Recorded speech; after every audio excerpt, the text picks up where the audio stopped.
on the goddamn ground. Down on the ground. Now we're gonna do it our way. Please don't. The easy way is over with. Think of each case. Put your hands behind your back. Each one like a piece of a puzzle. Tony, relax. You don't need to be squirming, man.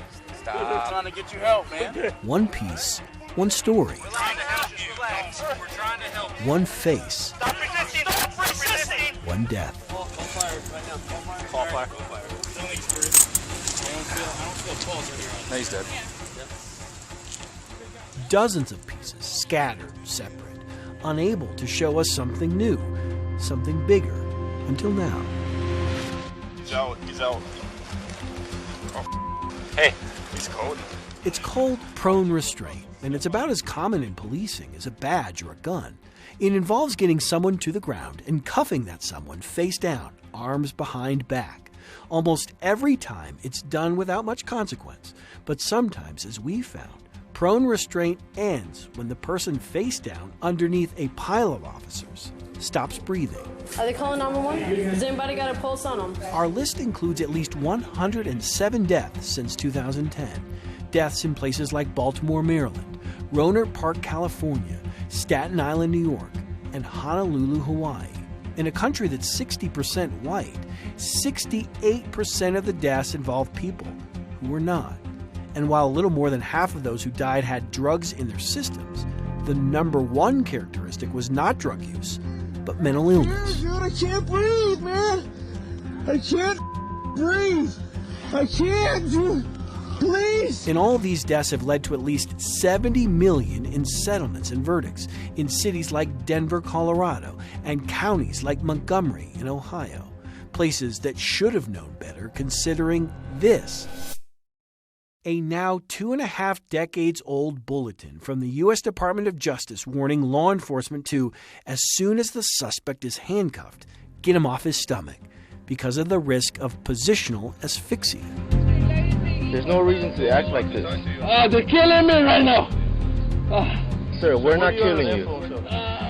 107 pieces of a puzzle we spent months putting together. A national problem overlooked for far too long. Is he knocked out or he ain't dead, is he? He didn't just die down there, did he? I don't think he did. Is he breathing? Hope I didn't kill him.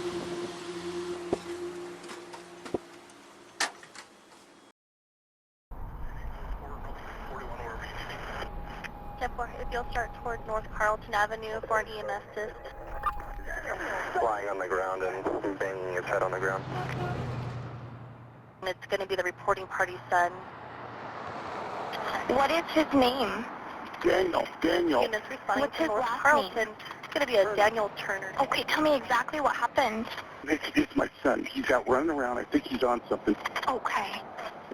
On a dark street, at a late hour, an unarmed man named Daniel died. 134 got him detained. Underneath the bodies of those called to help him. Temper. Copy, subject is detained. Just relax for a second, okay? Daniel, keep breathing, okay? Just relax. Can you breathe? Daniel, keep breathing, man. Daniel. 34, CPR in progress. Copy, CPR in progress. 4118. 4118. Subject has stopped breathing. 4118, copy, subject has stopped breathing. You're mad. Absolutely. Beyond mad, yes. He should be here right now. Walter and Tammy Turner watched their 41-year-old son struggle shortly after police officers took him to the ground. There was no resistance. He was just trying to maneuver to breathe. They would not let him up to breathe. When you physically see it, there is no way in the world you can't tell me what happened. An autopsy concluded the 41-year-old died from the toxic effects of methamphetamine use. But that wasn't all. As he called the death a homicide, the forensic pathologist added another cause, physical restraint applied by officers while Daniel Turner was handcuffed and prone. In other words, face down, limited inability to adequately breathe. He was handcuffed. And they're still on top of him. Absolutely. Absolutely. In the U.S., officers use prone restraint daily. Just prone him out. Most of the time, it results in little more than an arrest. But on occasion, the face-down hold results Is he knocked out or he ain't dead, is he? results in something else. Hey, you good, man? Hey, I don't feel anything. He's dead. Concerned about cases like these, the U.S. Department of Justice in 1995 warned officers of what it called a little-known phenomenon called positional asphyxia, or death as a result of a body position that interferes with one's ability to breathe. In 2003, the topic made it into this New York City police training video. This tape will teach you about how the human body reacts. The message was simple. As soon as a prone suspect is handcuffed, get him off his stomach. You have a long history as a police officer, correct? I do. I was a police officer in Providence, Rhode Island for 20 years. Jack Ryan spends the majority of his year training police officers around the country. Get off him.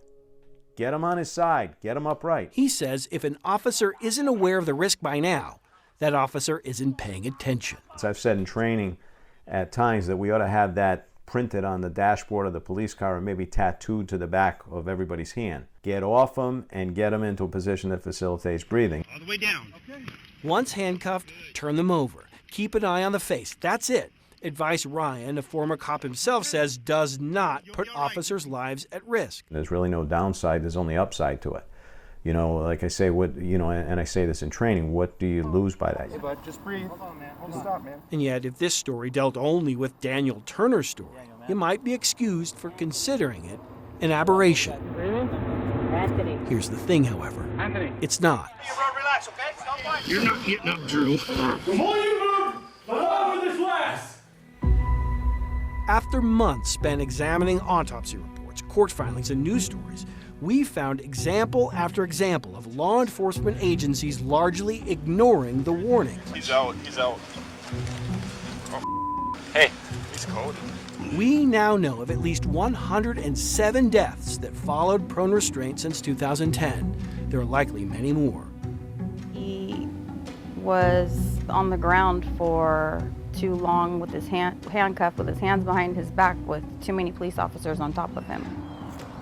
We found families impacted by loss in places like Louisiana, Texas, North Carolina, California, and Arizona. And the fact that it continues to happen today is why I'm talking to you now. In a country nearly 2/3 white, more than 2/3 of the deaths we found involved people who were not. The priority has to be protecting and preserving human life. The head of the country's Black Law Enforcement Alliance, himself a former New York City police detective, says, Code 4, lift the red, 1 in custody. What we found is inexcusable. No brainer, it's obvious, and now it's time for the law enforcement and the policing community to catch up. More than half of the deaths involve people battling mental illness. Chad, you doing all right? And most of what prompted the police responses in the first place involve calls of someone acting erratically. Have you ever done this before? No.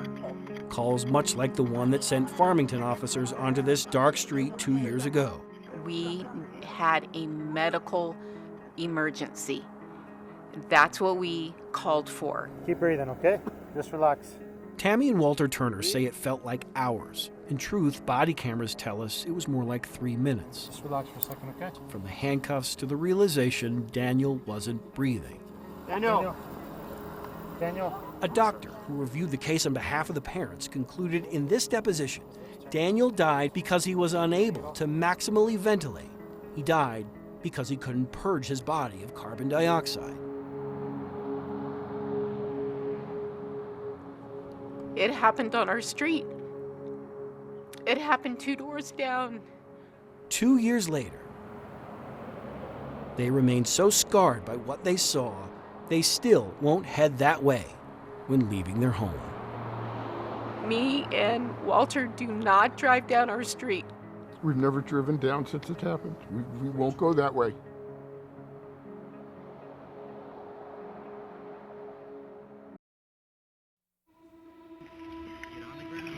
Okay, wait a minute. Okay, I'll get on the ground. Okay, do it. Get down. On your knees. Come on.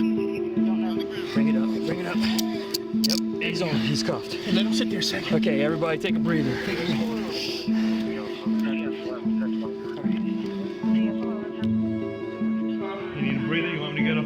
You'll spot it too, should you watch enough of these.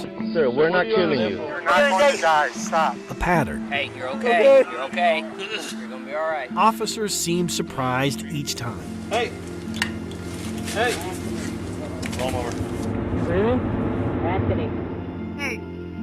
I don't think he's not doing anything, guys. Hey. He didn't just die down there, did he? I don't think he did. Is he breathing? They shouldn't be surprised, considering warnings like these written into many police department training manuals. A prone position can make it more difficult to breathe. At the earliest possible time, the arrestee should be placed on their side or a seated position. So why isn't that always happening? You need to change this culture in police departments where they believe they can do no wrong. Attorney Isaac Schwager has sued police departments for not recognizing the potential dangers of prone restraint. He says dozens of times when officers get sued, they've relied on the studies and testimony of one doctor in particular. You call him a hired gun. Well, he is a hired gun. That quote, hired gun, Your thoughts on that? is Dr. Gary Vilk of San Diego, California. I am paid for my services, so I do get paid, so I'm hired. Not necessarily a hired gun in my mind. You just said not necessarily. What do you mean by that? Well, I mean, it's a term somebody's using. I get hired for my expertise and for giving opinions. Dr. Vilk's studies have concluded prone restraint is not dangerous. That answer is no. The position itself is physiologically neutral. According to his own testimony, he's paid $1,000 an hour to provide such testimony.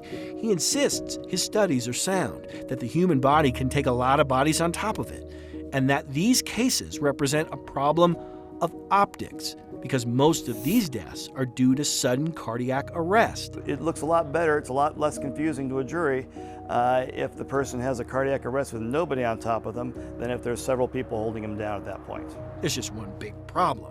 Sometimes those juries don't buy it. Is it fair to say the jury did not believe Vilk's testimony? I think that much is obvious. Schwager last year secured a $4 million verdict on behalf of the family of Branch Roth, an amount that this year was whittled down to $2 million.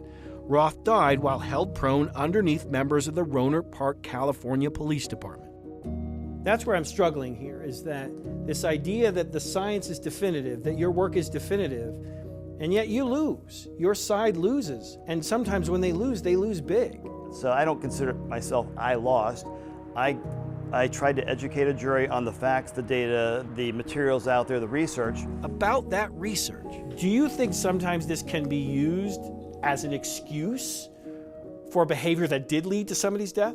In my experience, yes, that is the case sometimes. Dr. Stephen Bird says he believes he knows why people tend to die underneath officers. Go ahead and dispatch ambulance as a protocol. The University of Massachusetts professor of emergency medicine says the risk of asphyxiation is real, although not in the way you might think. This is actually a really serious, severe, scary medical time where if we don't do the right thing, these patients can die.